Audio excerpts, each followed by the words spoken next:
আসসালামু আলাইকুম। প্রাথমিক বৃত্তি পরীক্ষা ২০২৫ এপ্রিলে অনুষ্ঠিত হবে ২০২৬ সালে। অনেকে জানেন। তো দুটি সুখবর রয়েছে আমার কাছে। তো এখানে বিষয়টি হচ্ছে যে পরীক্ষা কিন্তু হচ্ছে এটা তো সবাই জানেন এবং যথাসময়ে হবে এবং ইতিমধ্যে কিন্তু পরীক্ষা কিন্তু পূর্ণাঙ্গ সিলেবাসে ৪০০ নম্বরের পরীক্ষা অনুষ্ঠিত হবে ৫ টি সাবজেক্টে। এবং কতজন শিক্ষার্থী হচ্ছে এটার সুযোগ পাচ্ছে? প্রথম কথা হচ্ছে যে অনেক বেশি শিক্ষার্থী কিন্তু এখানে বৃত্তি পাবে। ঠিক আছে? মোট হচ্ছে ৮২,৫০০ শিক্ষার্থী। এখানে হচ্ছে কিন্ডারগার্টেনও কিন্তু ২০% অংশগ্রহণ করতে পারতেছে। কাজেই হচ্ছে যে তাদের জন্য কিন্তু এটা একটা বিশাল সুখবর।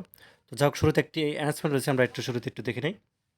আচ্ছা ইতিমধ্যে অনেকে জানেন যারা অভিভাবক ভিডিওটি দেখতেছেন, আপনারা জানেন যে প্রাথমিক বৃত্তি পরীক্ষা ২০২৫ এর জন্য আমরা স্পেশালি একটি শর্ট সাজেশন তৈরি করেছি।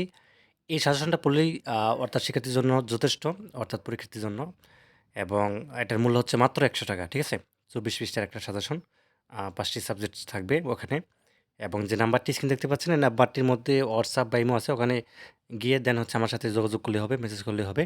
আমি ওখানে দিয়ে দিব। আর পেমেন্ট নগদ বা বিকাশে পেমেন্ট করতে হবে, নাম্বার এটাই। ঠিক আছে?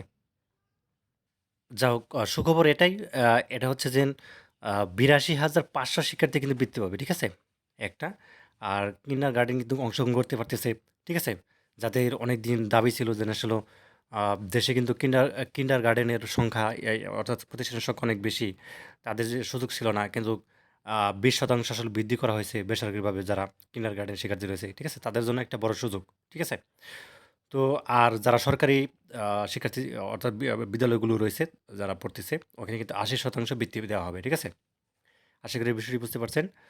তো এখানে এখানে আরেকটি বিষয় এটা কিন্তু খেয়াল রাখতে হবে। সেটা হচ্ছে যে ৩৩,০০০ কিন্তু যারা শুধুমাত্র মেধাবৃত্তিতে হবে এরকম ৩৩,০০০ নেওয়া হবে। ঠিক আছে?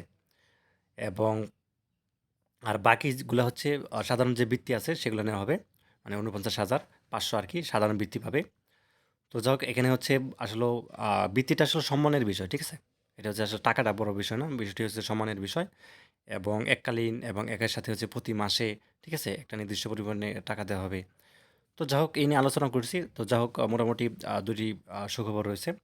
তো ধন্যবাদ সবাইকে ভিডিওটি দেখার জন্য। আল্লাহ হাফেজ।